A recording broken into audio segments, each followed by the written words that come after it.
Tell me, where in the world are you tonight? And what hour drifts across your quiet room? Is it a late hour, when the lamps burn low, and the streets outside have fallen silent? Or is it early, when the dawn has not yet risen, and only the whisper of your own breath keeps you company? Wherever you are, I am Aspasia of Athens, and across the distance of centuries, I open the doors of my memory to you. Sit with me for a while. Let your hands rest. Let your breath soften, and allow the world around you to fade into something gentle and far away. You and I are safe here. Light a small lamp in your mind if you wish. A lamp like the ones we used in my time. Simple clay filled with warm oil, and let its glow illuminate the marble shadows of ancient Athens. I lived in an age when voices shaped empires, when ideas traveled faster than armies, when a woman like me had no place, and yet, somehow, I carved one. Tonight, I will tell you everything, not as a teacher, not as a figure from history, but as a woman who once stood before the Aegean Sea and wondered what fate awaited her. So, tell me one more time, where are you listening from, and what hour marks your night? Because my story begins at an hour very much like this one, quiet, reflective, filled with the soft murmur of the sea on the distant shores of Miletus. And if you are ready, I will take your hand, and together we will step into the first memory.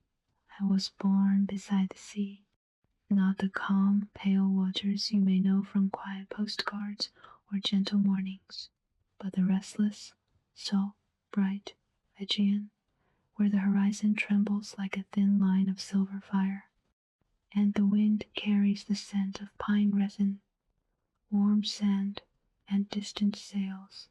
My earliest memory is sound, the soft percussion of waves folding themselves against the stone jetties of Miletus, the low hum of fishermen calling across the harbor at dawn, the rustle of reeds where small birds slept in the marshes.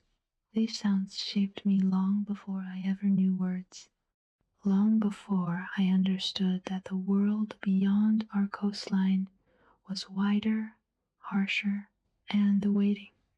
I remember the warmth of sun on my bare shoulders as a child, while I sat on the smooth rocks, carving patterns with a shell.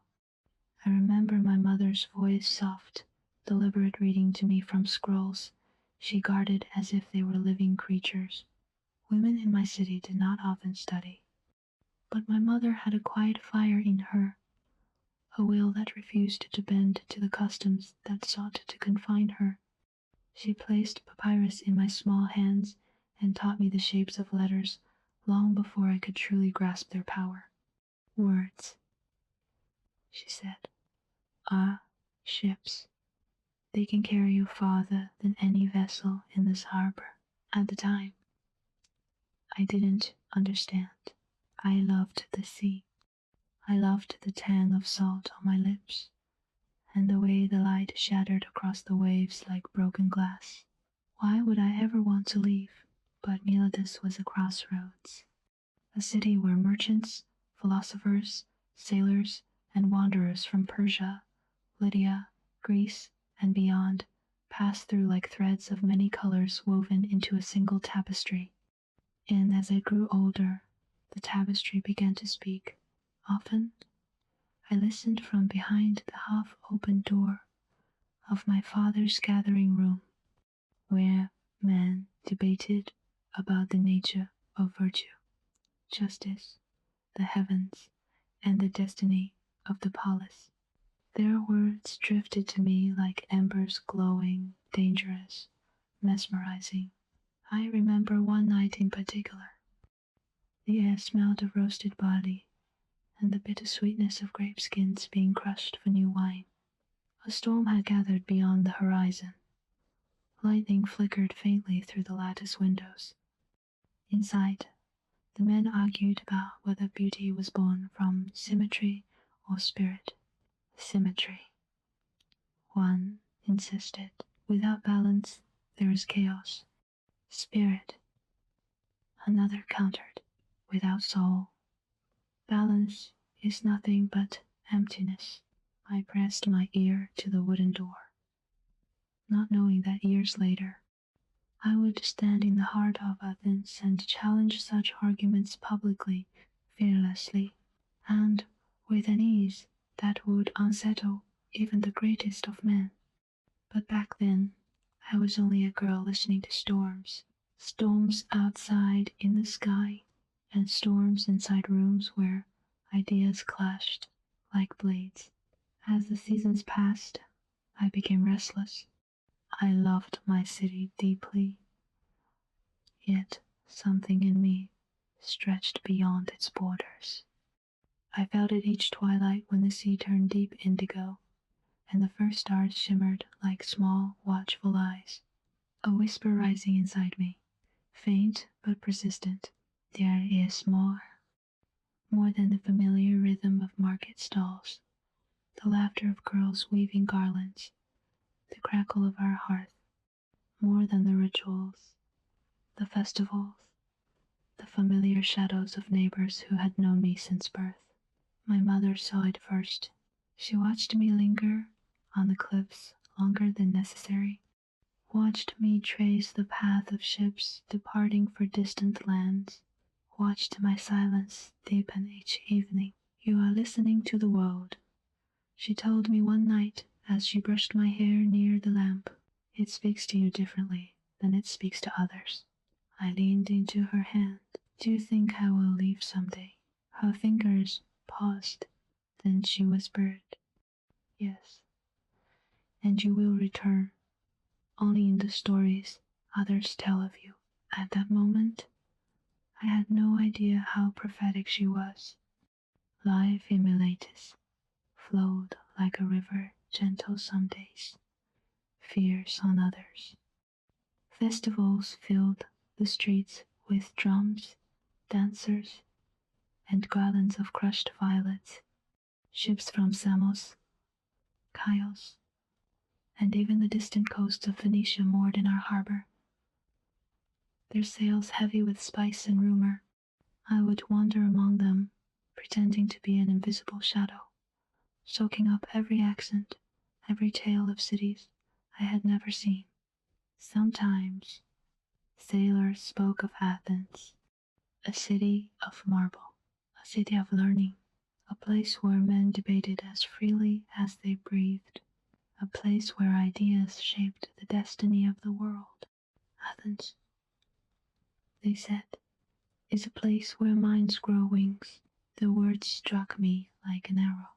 I did not yet know that fate was quietly carving a path for me toward that city, toward the man I would love, the legacy I would forge, and the storm that would one day bear my name.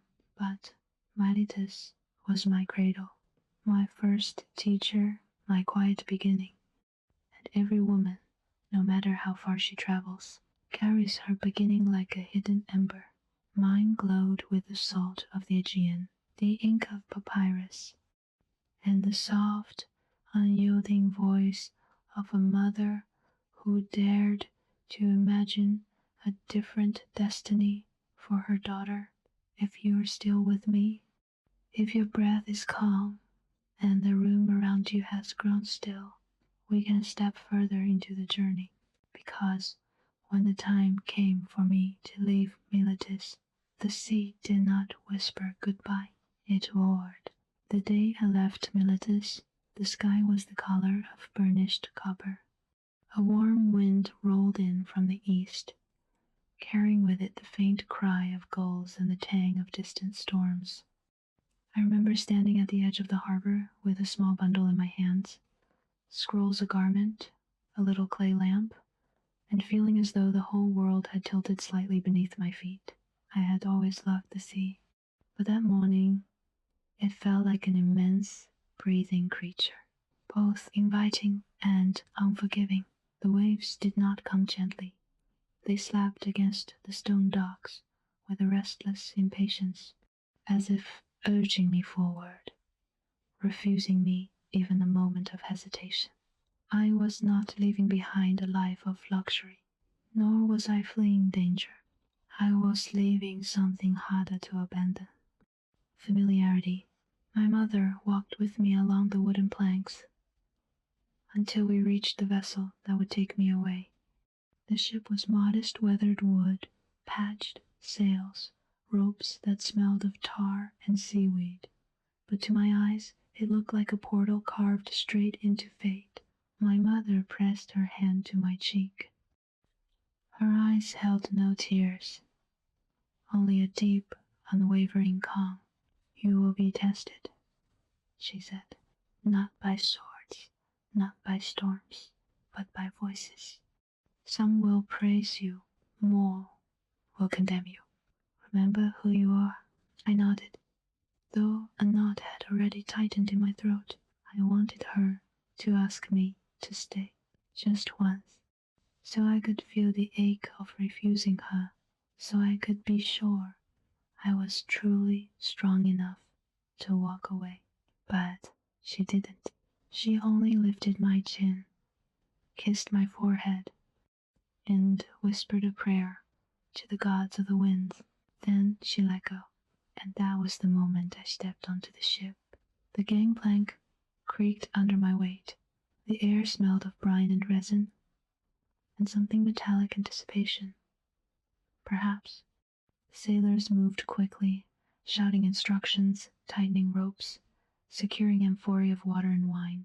I stood among them, small and silent, a single flame in the chaos of a busy harbor.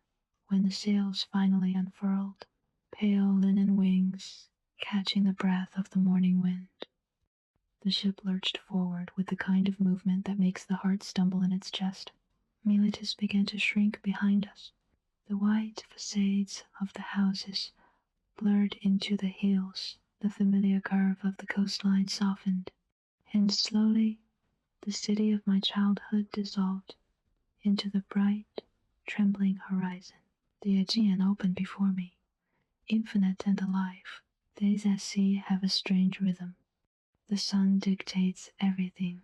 It rises with a blaze of gold, climbs to a cruel white, and sinks again into a violet hush. At midday, the heat lies heavy on the skin.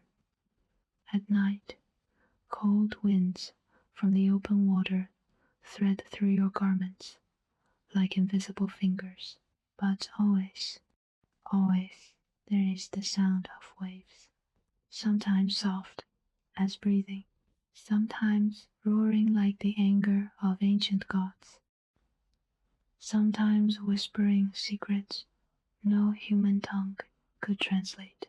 I learned the moods of the sea quickly. When it is playful, you feel it rocking you like a cradle.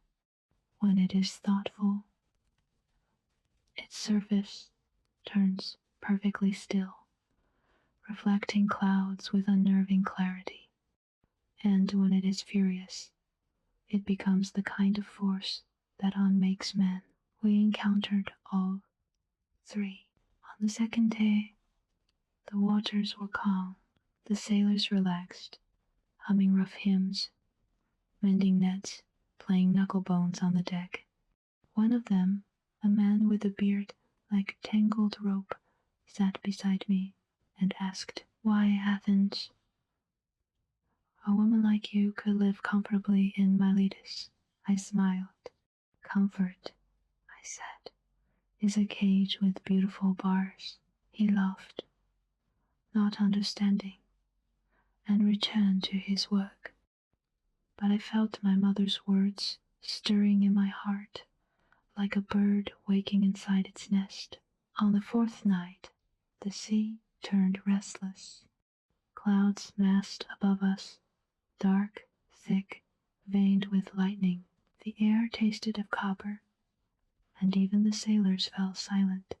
The storm did not break until after midnight. A single crack of thunder split the sky. Winds howled against the sails, snapping them like whips. The ship rode violently from side to side. I clung to the rail, soaked in spray, my hair plastered to my face. For the first time since leaving home, fear wrapped its cold hands around my ribs. A sailor shouted, "Hold fast! The gods test us tonight." But I felt no divine malice, only nature in its rawest, most ancient form, reminding us that we were small, temporary, fragile. When morning came, the storm passed as swiftly as it had arrived. The sea, now gentle and shimmering, looked almost apologetic, as if ashamed of the chaos it had unleashed. The crew moved slowly, nursing bruises, repairing torn ropes, and cracked wooden beams. I sat quietly at the bow, watching the sun rise over waters still tinted with storm-gray memory, and realized something simple but profound. The journey was changing me, not in ways visible from the outside, but in the way a stone changes after years under the sea. Edges softened, weight deepened, silence learned. Athens still lay days away, but already I felt the threads of its destiny pulling at me, tightening around my thoughts, like an unseen hand guiding me forward. Some evenings, as the sky turned to molten bronze, I imagined the great city rising in the distance, its marble columns catching the last light, its philosophers arguing in the agora, its sculptors chiseling gods out of stone. But I also imagined the whispers, the judgment, the scrutiny. Athens was a city of brilliance, yes, but also a city of walls, walls built not of stone, but of custom, and I was sailing directly toward them. One night, under a canopy of stars, so bright they looked like molten silver dust scattered across black velvet, I whispered to the sea, "If I am to find my fate in Athens, let it be one worthy of the storm I have crossed." The waves murmured in response, soft, rhythmic, ancient, as though they carried my words into a future I could not yet see. And when, on the 12th morning, the lookout cried, "Land ahead," my heart rose to my throat, because there it was, Athens, not yet clear, not yet distinct, but a pale shape emerging from the distance, the city of marble and light, the city that would embrace me, challenge me, transform me, and carve my name, for better or worse, into the memory of the world. If you're still awake, still breathing softly with me, then walk with me now, because the moment my foot touched Athenian soil, my life truly began. Dawn was just beginning to lift when the ship glided into the Bay of Phaleron. The world was pale and tender. A thin veil of gold stretched over the water, soft enough that every ripple looked like a stroke from a painter's trembling brush. Mist rose from the sea in slow, delicate columns, curling around the prow of our vessel like ghostly fingers, welcoming or warning us. I stood at the bow, hands gripping the rough wood, eyes fixed on the coastline ahead. Athens. Even from afar, the city possessed a presence that no other place had matched. Its silhouette emerged from the morning haze, piece by piece, like a memory, rising to the surface of consciousness.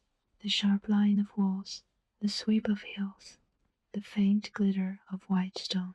And then, as the mist thinned, I saw it, the Acropolis, a crown of marble rising above the city, catching the first rays of the sun. The columns were still pale at this hour, like bone carved by immortals. But even then, I felt their quiet authority spreading across the air. Every sailor fell silent. Even the waves seemed to hush themselves, as though unwilling to disturb that ancient, sleeping beauty. When the ship finally moored at the wooden docks, a rush of new scents enveloped me, olive oil warming in clay jars, smoke from early hearths, the sweetness of figs split open under knives, the dry musk of dusty limestone paths. Miletus had smelled of sea and spice. Athens smelled of earth and stone, of people who believed that civilization itself began and ended with them. I stepped off the plank and onto Athenian soil, and in that moment, something shifted inside me, a soft, decisive click, like a door unlocking. The harbor was already stirring with life. Fishermen hauled dripping nets from the shallows. Merchants arranged stacks of pottery that glistened like polished shells. Women in simple peplous dresses bartered for bread and barley. Boys chased each other through the maze of crates, their laughter breaking against the water like splintered sunlight. It was chaotic, noisy, alive, yet strangely harmonious. But above all these sounds, one stood out, voices, hundreds of them, debating, arguing, bargaining, reciting lines of poetry, shouting greetings across the docks. Athens was not a city of silence. It was a city that breathed through its words. I lifted my bundle and walked slowly into the heart of the polis. Stone streets unfurled before me like the threads of a loom. Every turn revealed something new. A potter's workshop with red clay staining the workers' hands, a baker slicing warm loaves, a sculptor chiseling a god's thigh from a block of Pentelic marble. Fine dust floating like powdery snow around him. And the colors, gods, the colors, not the bright shades you may imagine, but muted, thoughtful tones.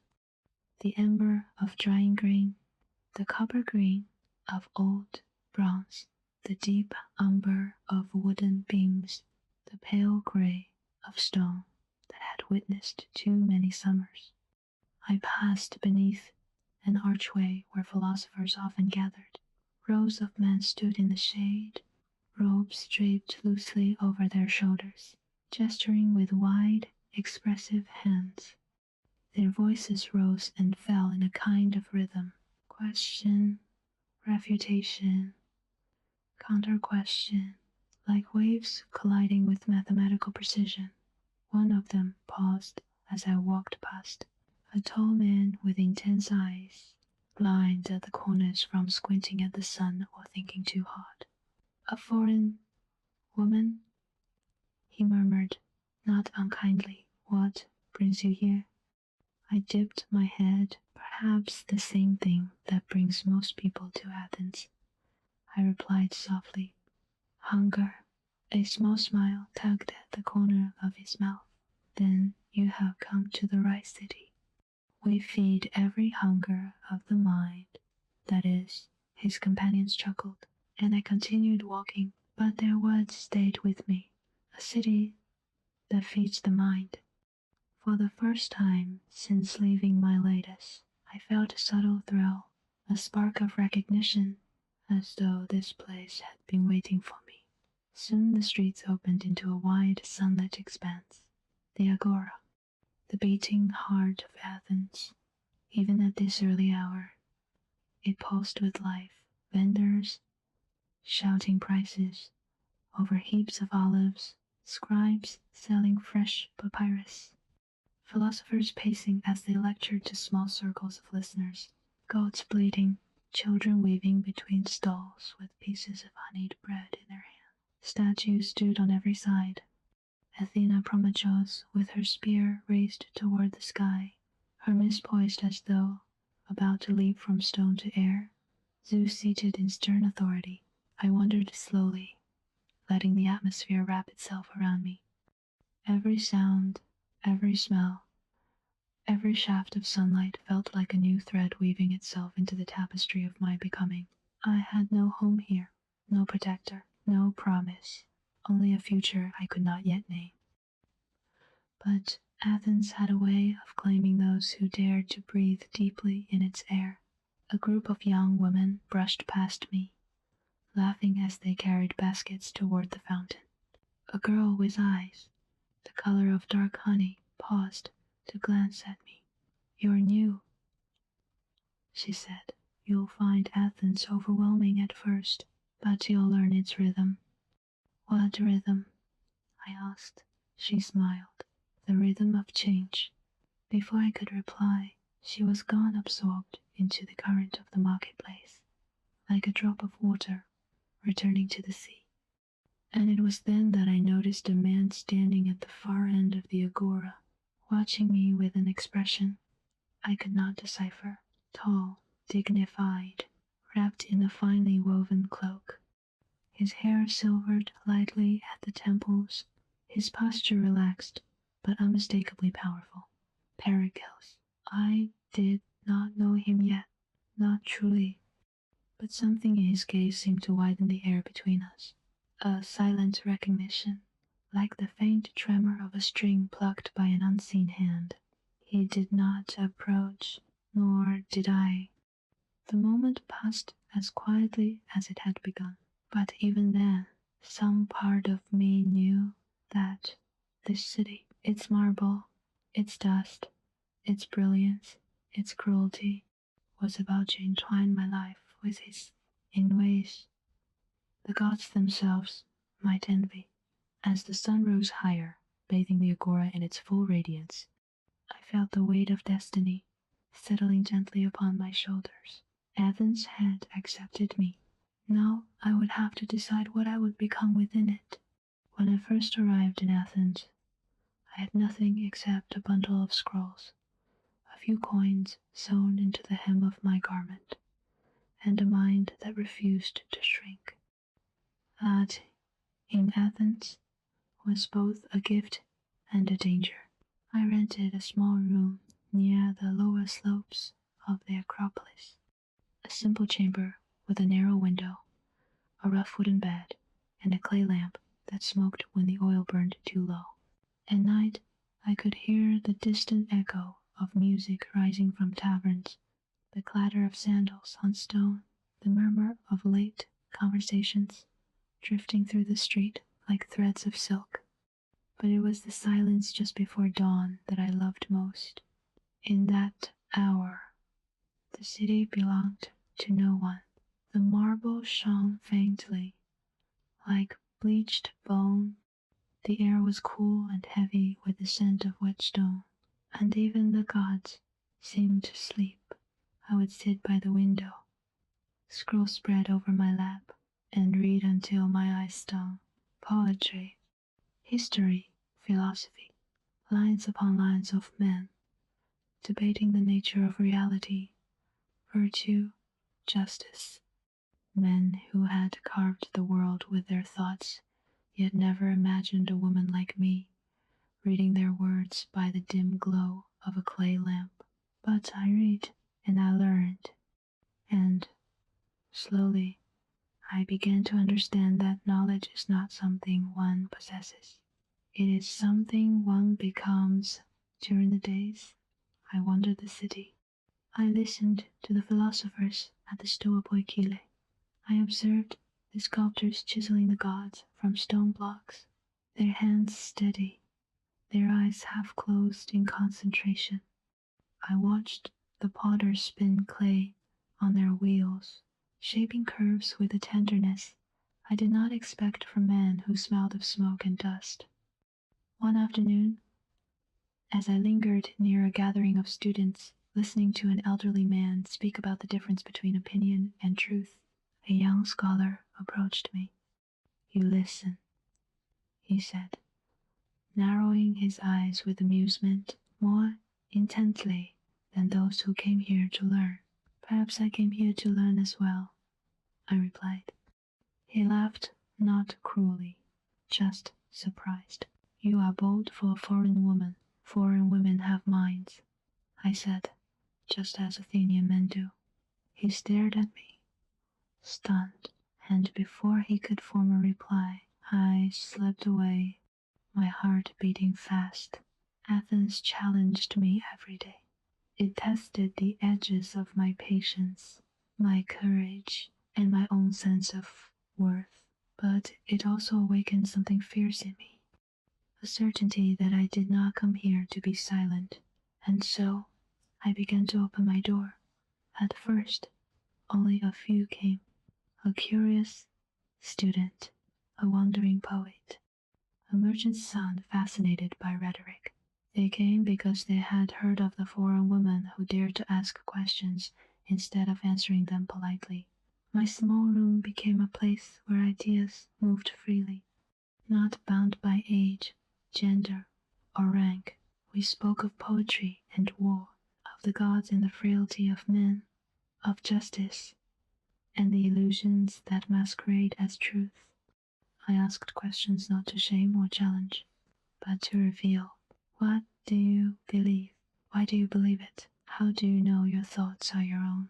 One night, the room was filled beyond its capacity. People sat on cushions on the floor, leaning against the walls, their faces glowing in lamplight, eyes bright with curiosity. Among them was a young man with an awkward posture and a watchful gaze. Socrates. He sat quietly in the corner for a long time, listening, absorbing, as though he were a sponge taking in the whole sea. When he finally spoke, his voice was softer than I expected. You question differently, he said. You do not push, you pull. You draw truth out like water from a deep well. I smiled. Truth prefers to be drawn, not dragged. He nodded, as if I had given him a key to a door he had always suspected was there. From that night forward, he returned often, asking, arguing, laughing, always eager, always hungry. My chamber grew too small for the gatherings, and so, with the help of a wealthy patron who admired my mind more than he cared about the scorn of the city, I moved into a larger house, a place with high windows, smooth stone floors, and enough room for the flow of ideas. This house became my life's work. It was not merely a dwelling. It was a sanctuary, a place where the barriers of Athens fell away, where aristocrats sat beside fishermen, and the young scholars debated with gray-haired generals, where the air vibrated with philosophy, music, poetry, questions that had no answers, and answers that hesitated on the edge of question. Evenings stretched long into the night. Wine flowed, lyre strings trembled like the heartbeat of the room. Scrolls lay open on every table, their edges curled with the warmth of many hands. Socrates came often, sometimes alone, sometimes with students trailing behind him like young birds chasing their mother's shadow. He once told me, "You taught me that wisdom is not merely knowing what is right, but understanding what makes a soul choose wrong." I remember smiling at him. "You give me too much credit." "No," he replied, "I give you exactly enough." Word of my gathering spread. Some praised them. Many whispered. A foreign woman who hosted thinkers, a woman who taught men, a woman who questioned, spoke, influenced. Athenians loved brilliance, as long as it stayed within the lines they had drawn. Mine did not, but even whispers could not ignore the truth. My house had become a center of learning, a place where thoughts were shaped, sharpened, softened, a place where minds grew. And this was the beginning of everything, because one evening, as sunlight faded into a dusky rose hue over the Acropolis, and the scent of warmed honey drifted from the courtyard, a man stepped through my doorway. A man whose presence seemed to draw the light toward him, whose gaze held both intellect and storm, whose reputation traveled ahead of him like a herald. Pericles, and the moment he entered my house, my life shifted quietly, deeply, irrevocably. It was late afternoon when he entered my house for the first time. The sun had just reached that tender moment before dusk, when light softens, when the air turns heavy with warmth, when every object seems outlined in the faintest gold. A breeze drifted through the open door, carrying the scent of crushed thyme from the hills and the faraway murmur of the agora winding down for the evening. Inside, my guests were already gathering. Scrolls lay open. Cups of diluted wine glimmered on the table. Socrates was in his usual corner, cross-legged on the floor, speaking softly to a student whose brow was furrowed with earnest confusion. I was standing near the courtyard, adjusting the wicks of the lamps, when the door opened, and he stepped in. Pericles. I did not know him by face.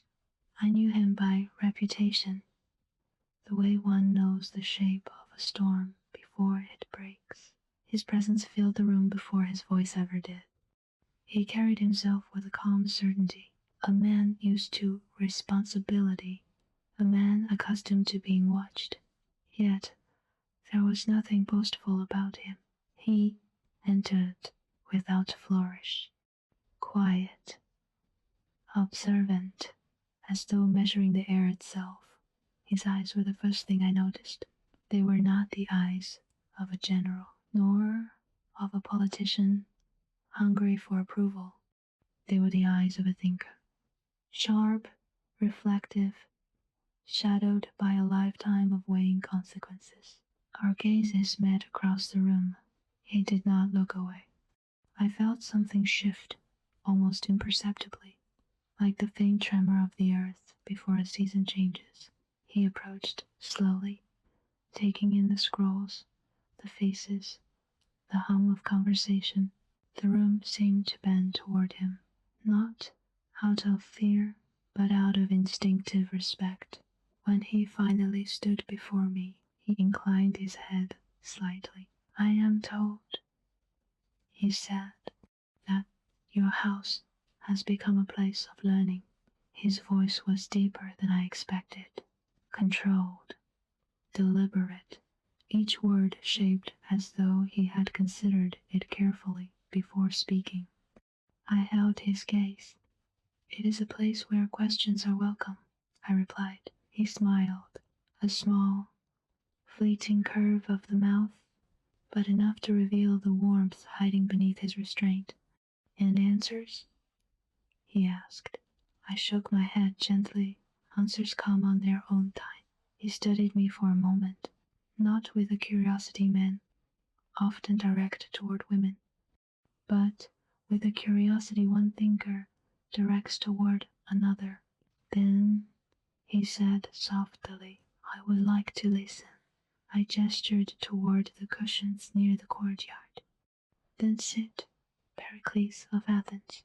Tonight we speak of truth. The conversations resumed around us, but something in the room had shifted. Socrates glanced up, eyes bright with interest.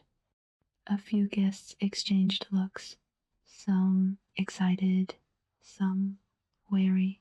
A foreign woman hosting Pericles, the most influential man in Athens. It was an outrage to some, a marvel to others. He settled himself beside me with a quiet dignity, folding his cloak neatly, resting his hands on his knees. I began the evening's discussion with a question. What is the root of virtue? Knowledge, intention, or action? A few guests eagerly leaned forward. Others groaned, knowing this question could unravel a whole night. Pericles, however, did not react immediately. He listened first to the young men who argued loudly, to the older ones who circled the question cautiously, to Socrates, who picked at the edges of their assumptions like a man inspecting a cracked vase. Only when the room had exhausted itself did Pericles speak. Virtue, he said, is not one thing, but a harmony. Knowledge without action is arrogance. Action without intention is blindness. Intention without knowledge is folly. The room fell silent, because his voice did not carry the tone of a man trying to impress. It carried the weight of a man who lived what he spoke. I turned toward him. That harmony you describe, do you believe it possible for all people? Possible? He paused. Yes, but rare. He lifted his eyes to mine, and precious. The lamps flickered. Shadows shifted across the walls. Outside, the first stars began to pierce the deepening violet sky. We continued our discussion long after the guests drifted into smaller circles. He asked about my studies in Miletus, about the debates I had overheard as a child, about why I believed questioning was more important than answering. I asked about Athens, about its fragile democracy, about its ambitions and fears, about the burdens he carried upon his shoulders with such disciplined grace. And slowly, between the questions and the lamplight and the quiet intensity of his presence, a connection formed, not the simple spark of attraction, something deeper, a recognition, as if two wandering currents had finally found each other in the vast sea of the world. At one point, I said half-jokingly, "You came to listen." Yet, I find myself listening to you. He met my eyes, and something unguarded passed over his expression. "Aspasia," he said quietly, "in this house, it is easy to forget the noise of the city, easy to remember that the world is built on thought before it is built on stone." His words touched me in a way I did not expect, because in Athens I was tolerated, questioned, admired, judged, but rarely seen. Yet Pericles saw me, not as a woman out of place, not as a foreigner, not as an oddity, as a mind, a presence, a force. When the hour grew late, and the guests finally departed, he lingered at the doorway, his cloak draped over his arm. "You have changed something in this city," he said softly, "something subtle, yet powerful." I looked at him, feeling the slow, quiet pull of fate weaving itself around us. "And you," I murmured, "are one of the few who notices." He stepped closer, just slightly, close enough that I could feel the warmth radiating from his skin. The courtyard torches crackled behind us, casting small gold sparks into the night air. "Aspasia," he said, "may I return?" His voice held no command, only a question, and yet the air between us trembled. "Yes," I replied, "you may." His smile, rare, restrained, genuine, was the last image I carried with me that night. When he left, the house felt different, as though the walls themselves had breathed in his presence, and were still exhaling it slowly. I sat alone by the dying lamps, listening to the quiet hum of the night, and whispered to myself, "This is the beginning." The years that followed my meeting with Pericles unfolded like a long, luminous tapestry, one woven with threads of marble-white days, honey-gold evenings, and nights shimmering with the soft tremble of lyre strings. Athens was entering what the world would one day call its golden age, but to us living inside it. It did not feel like an era. It felt like breath itself, alive, restless, glittering, with beginnings, and I was no longer on the outside, watching. I was at the center of it. My home grew into something far greater than a gathering place.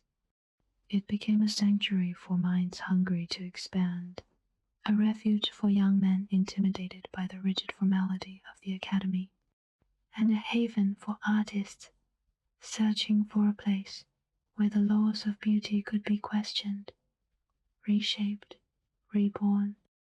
Some nights, the courtyard was so full that guests spilled into the garden, their voices blending with the cool rustle of olive leaves overhead.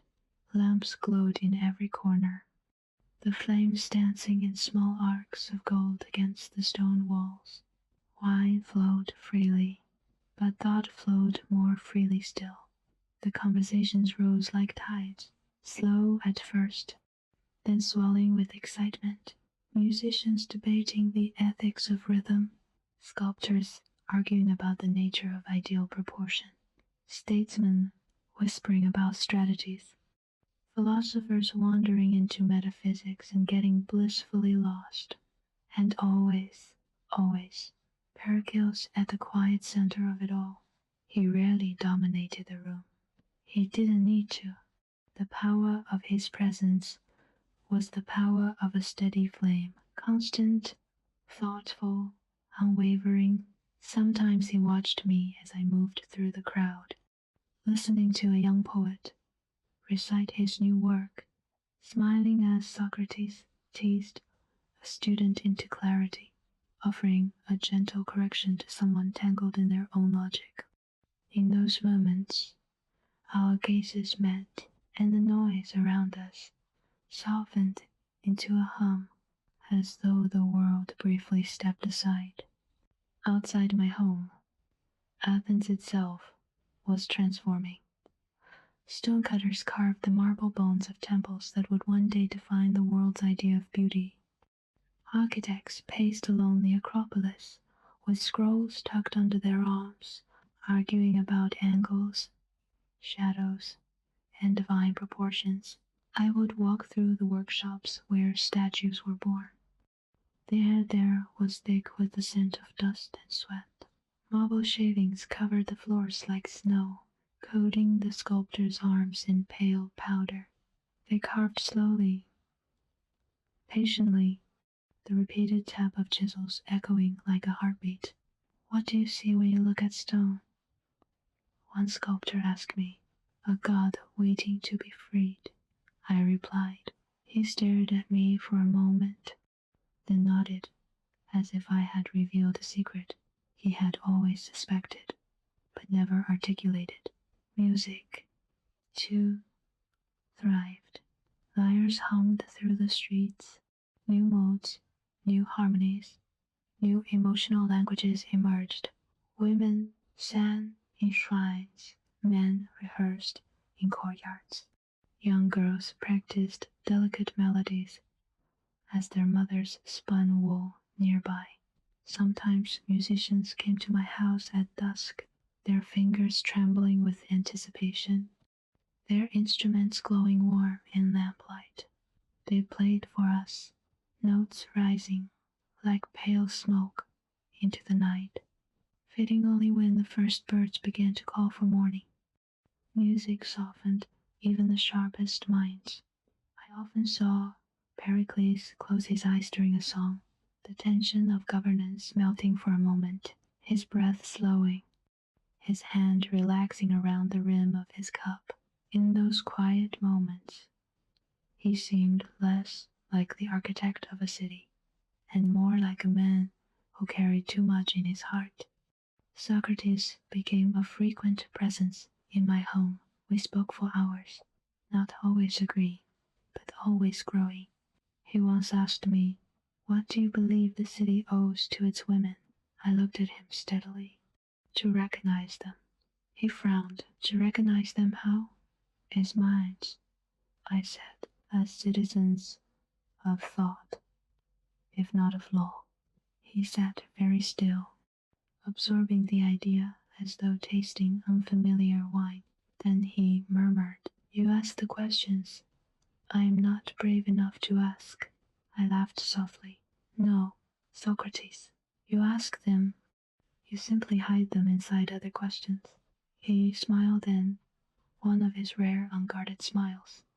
And I realized that the man history would call a philosopher was still learning how to learn. Pericles visited often, sometimes with scrolls of proposed laws tucked under his cloak, sometimes weary from arguments in the assembly, sometimes simply seeking a quiet corner away from the weight of expectation. I learned to recognize the tiny shifts in his expression, how his shoulders tightened after a difficult debate, how his jaw clenched when he spoke of Sparta's growing hostility, how his eyes softened when he listened to poetry. One night, after the guests departed and the lamps burned low, he lingered in the courtyard. The moon hung high above the olive trees, casting silver light across the flagstones. He stood beside me, hands clasped behind his back, his cloak falling in dark folds.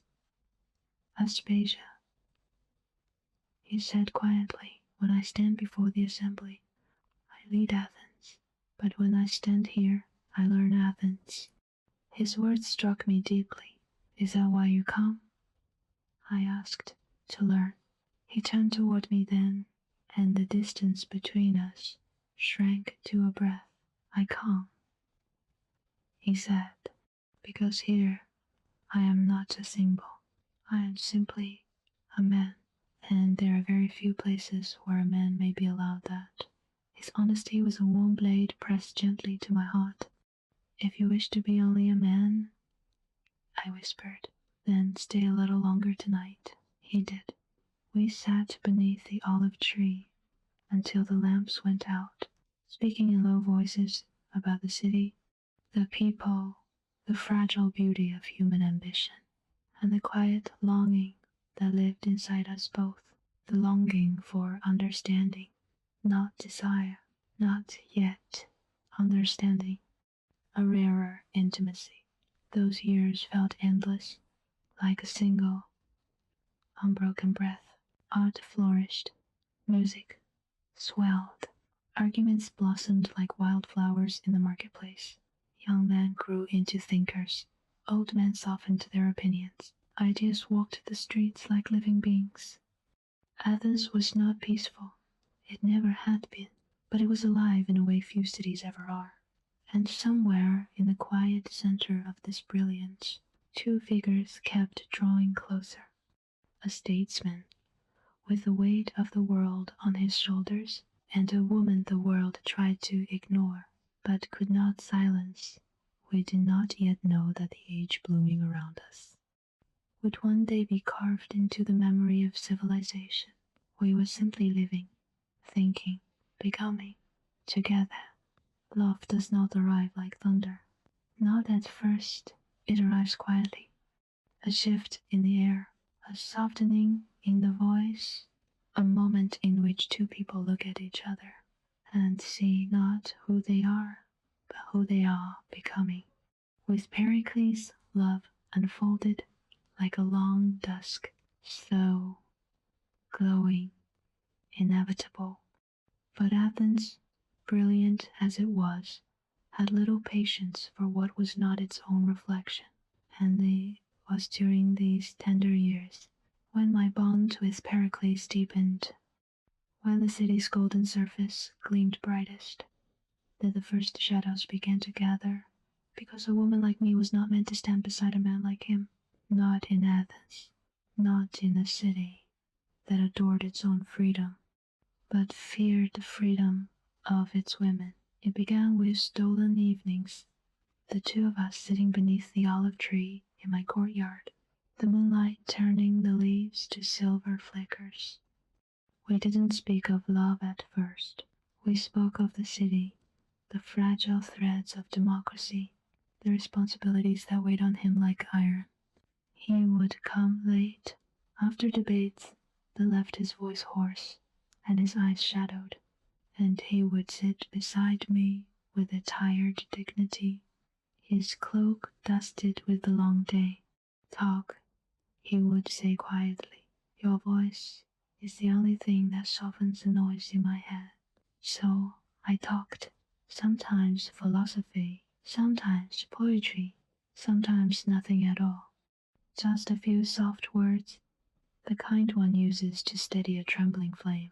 One night, when the wind was warm and thick with the scent of ripening figs, he reached out, hesitated, and then let his hand grace mine.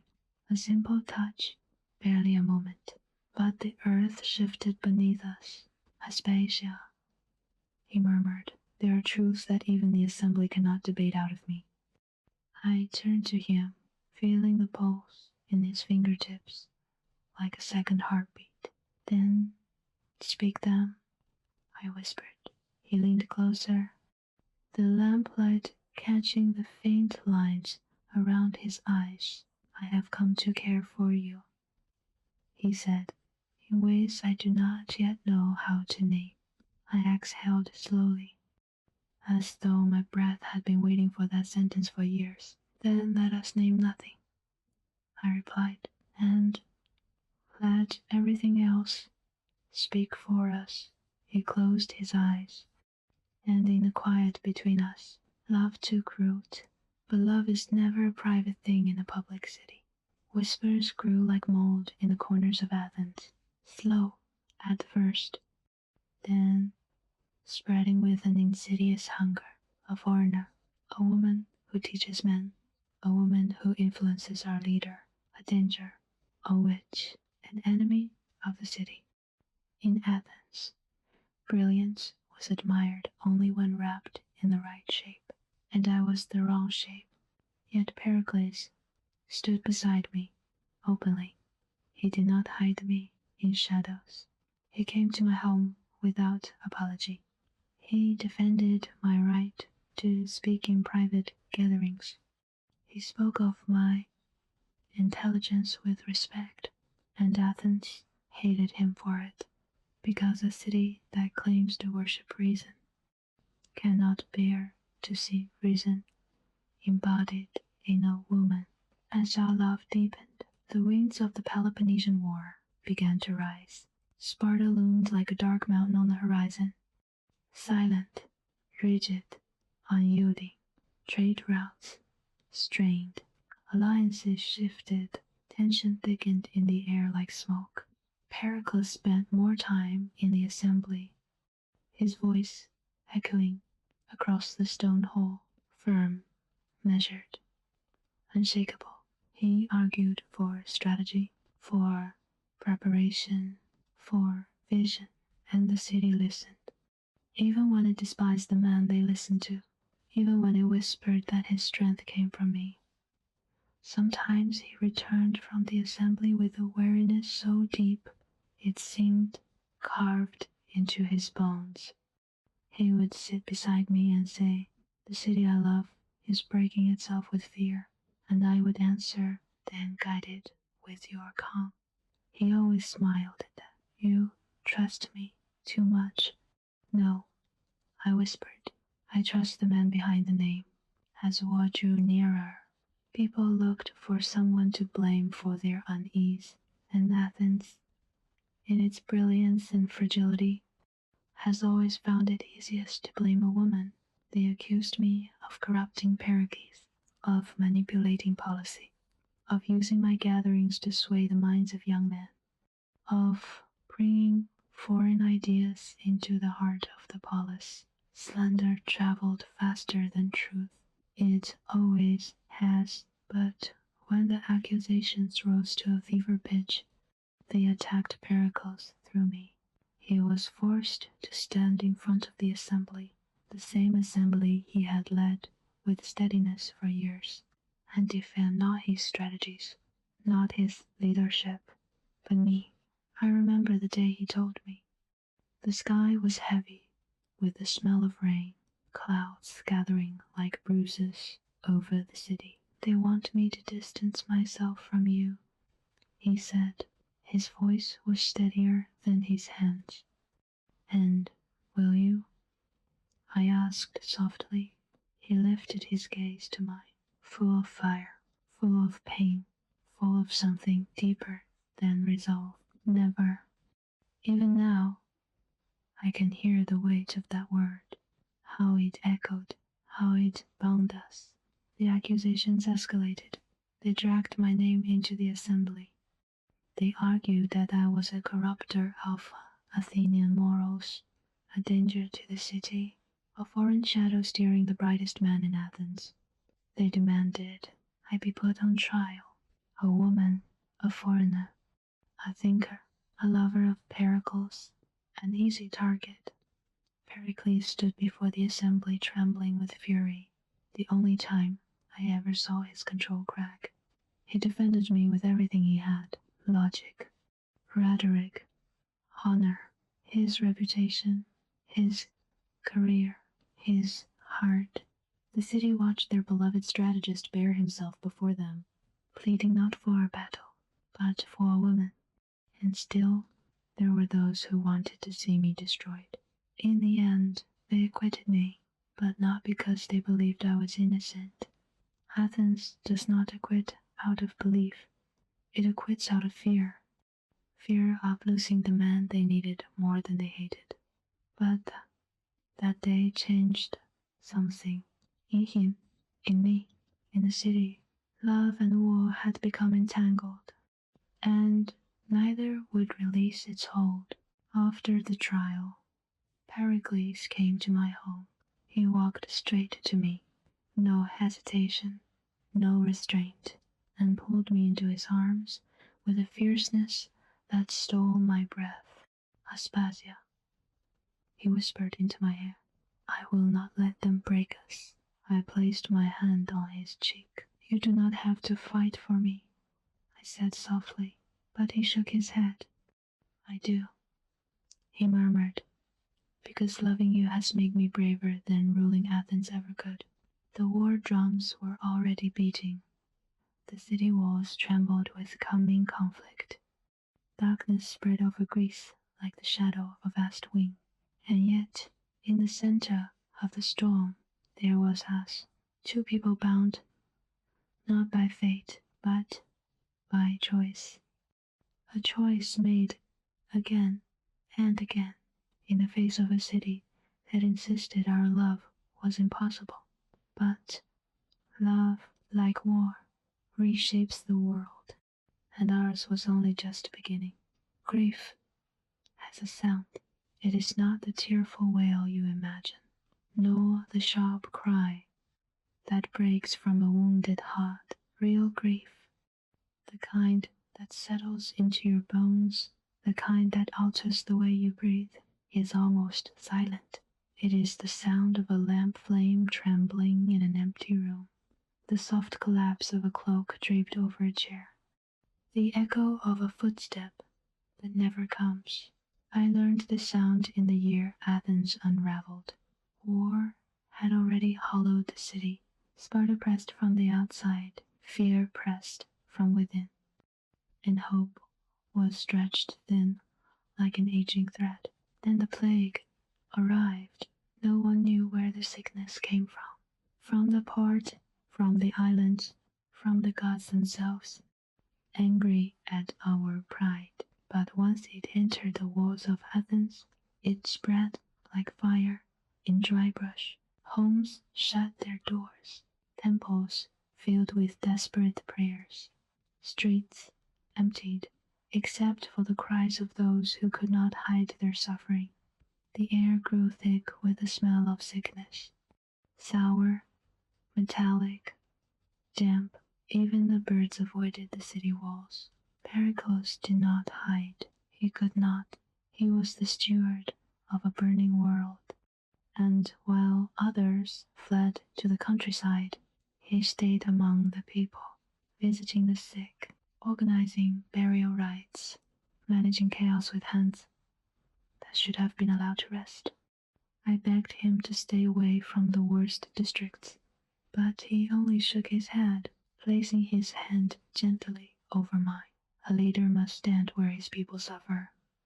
But you are putting your life at risk, I whispered. He smiled with a quiet sadness. Every life is at risk now. He came home one evening, exhausted, pale, his breath slightly unsteady. I noticed before he spoke. I always noticed. You are ill, I said. No, he began, but the word broke into a cough, a deep, raw, tearing cough that seemed to claw at his lungs. He pressed a hand to his side, eyes closing, as if steadying himself against some unseen blow. Fear slid into me like a blade of ice. Lie down, I said, my voice trembling despite all my efforts to keep it calm. He did. His skin burned beneath my fingertips. His breath came shallow, and his eyes, those clear, steady eyes, glimmered with a fevered shine. But still he tried to reassure me. Aspasia, I have faced war. I will endure this as well. But even he knew this was not an enemy one could strategize against. This was a darkness that crept silently, mercilessly, into every corner of Athens. As Pericles grew weaker, Athens descended further into despair. The agora fell silent. The music that once drifted through my home vanished. Philosophers stopped gathering. Socrates visited rarely, not because he feared the sickness, but because he feared bringing it to us. I cared for Pericles day and night. I wiped the sweat from his brow, cooled his burning skin with damp cloths, held water to his lips when he could swallow, and whispered fragments of poetry when the pain grew too sharp. At times he drifted into delirium, murmuring about the assembly, calling for lost friends, whispering strategies to battles that no longer mattered. Once he gripped my wrist with surprising strength. Aspasia, he rasped, if I fall, they will come for you. I leaned close, my voice steady. Even though my heart was shattering, they will not get past me. He shook his head weakly. You must live. You must outlive all of this. Do not let them crush you when I am gone. When, not if. I pressed my forehead to his. You will not leave me. But the gods do not bend for the wishes of women. It was evening when his breathing changed, shallow, uneven, like a flame flickering at the edge of wind. The lamps around the room burned low, casting fragile halos of amber light over the walls. Outside, the sky was dim, no stars piercing the thick illness that hung over the city. He opened his eyes and looked at me, really looked at me, as though memorizing my face, the way a traveler memorizes the path home. Aspasia, he whispered, his voice barely a breath. You gave my life gentleness. Yeah, my throat constricted. And you, I whispered back, gave mine strength. His hand, warm and trembling, ached to rise. I guided it gently to my cheek. He gazed at me with a depth I cannot describe, the look of a man who sees two worlds at once. Do not let them erase you, he murmured. You changed Athens more than I ever could. Tears blurred my vision. I tried to swallow them, but they came despite my resolve. He saw them. Aspasia, he rasped. You must continue. Another cough, weak, scraping, a sound that tore something inside me. His breath slowed. I clung to him, my ear pressed to his chest, listening desperately for each fragile rise and fall. Aspasia, his voice was a fading ember. Stay with me. I'm here, I whispered, my hands trembling against his skin.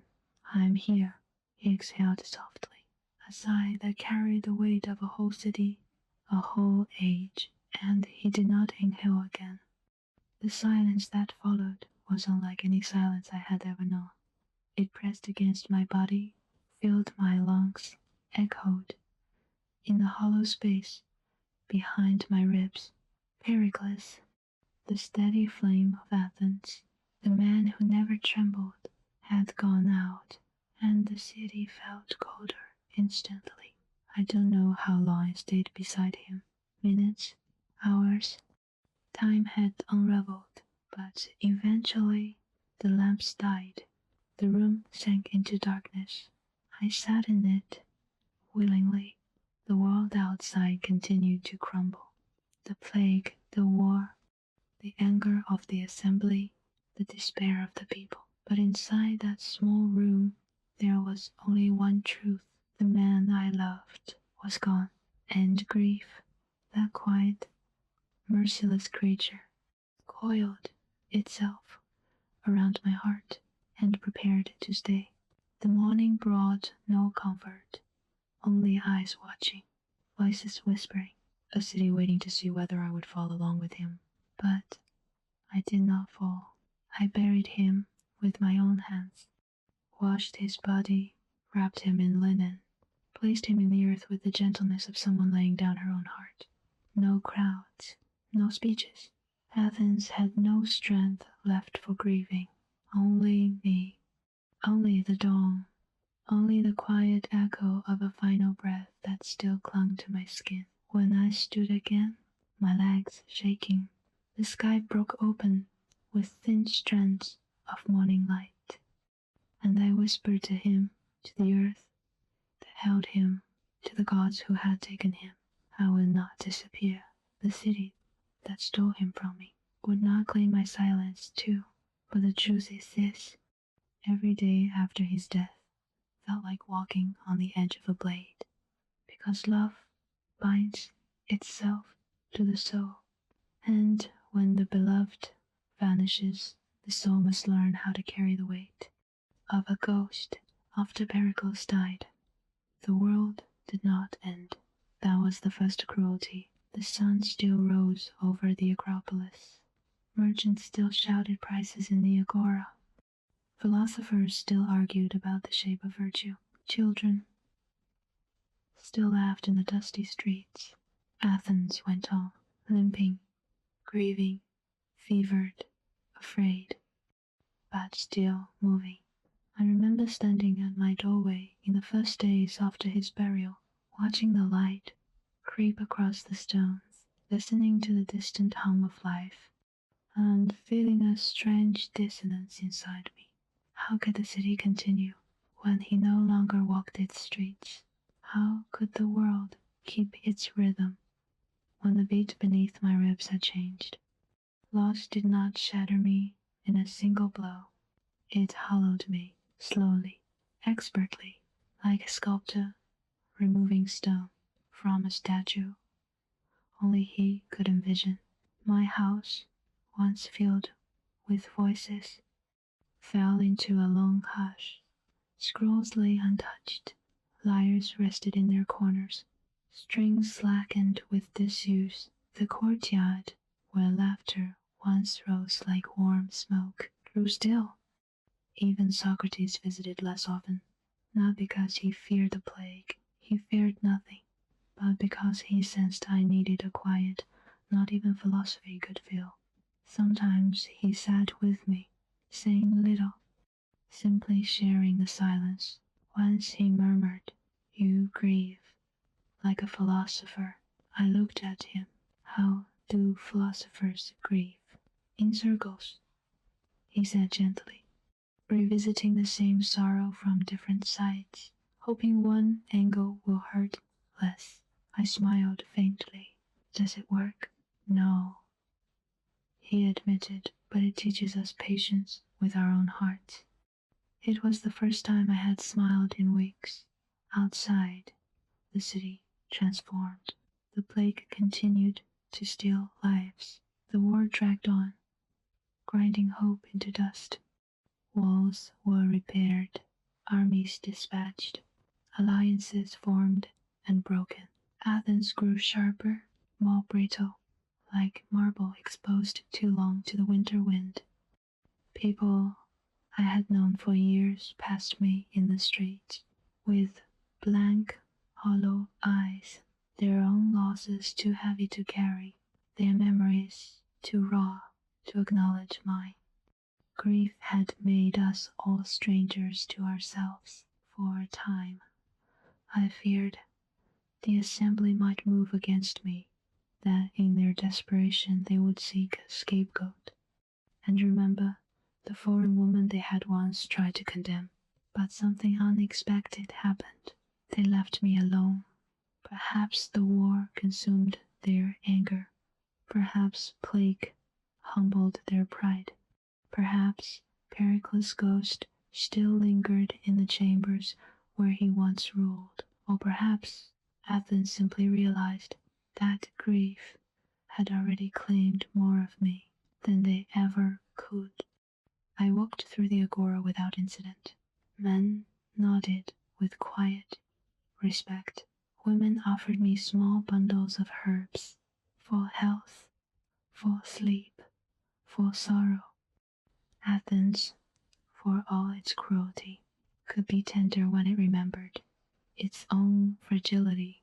Pericles visited often, sometimes with scrolls of proposed laws tucked under his cloak, sometimes weary from arguments in the assembly, sometimes simply seeking a quiet corner away from the weight of expectation. I learned to recognize the tiny shifts in his expression, how his shoulders tightened after a difficult debate, how his jaw clenched when he spoke of Sparta's growing hostility, how his eyes softened when he listened to poetry. One night, after the guests departed and the lamps burned low, he lingered in the courtyard. The moon hung high above the olive trees, casting silver light across the flagstones. He stood beside me, hands clasped behind his back, his cloak falling in dark folds. Aspasia, he said quietly, when I stand before the assembly, I lead Athens, but when I stand here, I learn Athens. His words struck me deeply. Is that why you come? I asked. To learn. He turned toward me then, and the distance between us shrank to a breath. I come, he said, because here I am not a symbol. I am simply a man, and there are very few places where a man may be allowed that. His honesty was a warm blade pressed gently to my heart. If you wish to be only a man, I whispered, then stay a little longer tonight. He did. We sat beneath the olive tree until the lamps went out, speaking in low voices about the city, the people, the fragile beauty of human ambition, and the quiet longing that lived inside us both, the longing for understanding, not desire, not yet understanding, a rarer intimacy. Those years felt endless, like a single, unbroken breath. Art flourished, music swelled, arguments blossomed like wildflowers in the marketplace. Young men grew into thinkers, old men softened their opinions. Ideas walked the streets like living beings. Athens was not peaceful. It never had been, but it was alive in a way few cities ever are. And somewhere in the quiet center of this brilliance, two figures kept drawing closer. A statesman, with the weight of the world on his shoulders, and a woman the world tried to ignore, but could not silence. We did not yet know that the age blooming around us would one day be carved into the memory of civilization. We were simply living, thinking, becoming, together. Love does not arrive like thunder. Not at first, it arrives quietly. A shift in the air, a softening in the voice, a moment in which two people look at each other and see not who they are, but who they are becoming. With Pericles, love unfolded like a long dusk, so glowing, inevitable. But Athens, brilliant as it was, had little patience for what was not its own reflection, and it was during these tender years, when my bond with Pericles deepened, when the city's golden surface gleamed brightest, that the first shadows began to gather, because a woman like me was not meant to stand beside a man like him, not in Athens, not in a city that adored its own freedom, but feared the freedom of its women. It began with stolen evenings, the two of us sitting beneath the olive tree in my courtyard, the moonlight turning the leaves to silver flickers. We didn't speak of love at first. We spoke of the city, the fragile threads of democracy, the responsibilities that weighed on him like iron. He would come late, after debates that left his voice hoarse and his eyes shadowed, and he would sit beside me with a tired dignity, his cloak dusted with the long day. Talk, he would say quietly. Your voice is the only thing that softens the noise in my head. So I talked, sometimes philosophy, sometimes poetry, sometimes nothing at all. Just a few soft words, the kind one uses to steady a trembling flame. One night, when the wind was warm and thick with the scent of ripening figs, he reached out, hesitated, and then let his hand grace mine. A simple touch, barely a moment, but the earth shifted beneath us. Aspasia, he murmured. There are truths that even the assembly cannot debate out of me. I turned to him, feeling the pulse in his fingertips, like a second heartbeat. Then, speak them, I whispered. He leaned closer, the lamplight catching the faint lines around his eyes. I have come to care for you, he said, in ways I do not yet know how to name. I exhaled slowly, as though my breath had been waiting for that sentence for years. Then let us name nothing, I replied, and let everything else speak for us. He closed his eyes, and in the quiet between us, love took root. But love is never a private thing in a public city. Whispers grew like mold in the corners of Athens, slow at first, then spreading with an insidious hunger. A foreigner, a woman who teaches men, a woman who influences our leader, a danger, a witch, an enemy of the city. In Athens, brilliance was admired only when wrapped in the right shape, and I was the wrong shape. Yet Pericles stood beside me, openly. He did not hide me in shadows. He came to my home without apology. He defended my right to speak in private gatherings. He spoke of my intelligence with respect, and Athens hated him for it, because a city that claims to worship reason cannot bear to see reason embodied in a woman. As our love deepened, the winds of the Peloponnesian War began to rise. Sparta loomed like a dark mountain on the horizon, silent, rigid, unyielding. Trade routes strained, alliances shifted, tension thickened in the air like smoke. Pericles spent more time in the assembly, his voice echoing across the stone hall, firm, measured, unshakable. He argued for strategy, for preparation, for vision, and the city listened. Even when it despised the man they listened to, even when it whispered that his strength came from me. Sometimes he returned from the assembly with a weariness so deep it seemed carved into his bones. He would sit beside me and say, "The city I love is breaking itself with fear," and I would answer, "Then guide it with your calm." He always smiled at that. "You trust me too much." "No," I whispered. "I trust the man behind the name." As war drew nearer, People looked for someone to blame for their unease, and Athens, in its brilliance and fragility, has always found it easiest to blame a woman. They accused me of corrupting Pericles, of manipulating policy, of using my gatherings to sway the minds of young men, of bringing foreign ideas into the heart of the polis. Slander traveled faster than truth. It always has, but when the accusations rose to a fever pitch, they attacked Pericles through me. He was forced to stand in front of the assembly, the same assembly he had led with steadiness for years, and defend not his strategies, not his leadership, but me. I remember the day he told me. The sky was heavy with the smell of rain, clouds gathering like bruises over the city. They want me to distance myself from you, he said. His voice was steadier than his hands. And will you? I asked softly.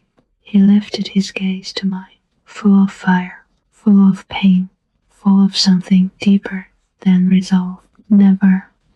Even now, I can hear the weight of that word, how it echoed, how it bound us. The accusations escalated. They dragged my name into the assembly.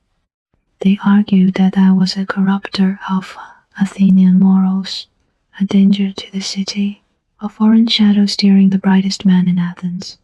They demanded I be put on trial, a woman, a foreigner, a thinker, a lover of Pericles, an easy target. Pericles stood before the assembly trembling with fury, the only time I ever saw his control crack.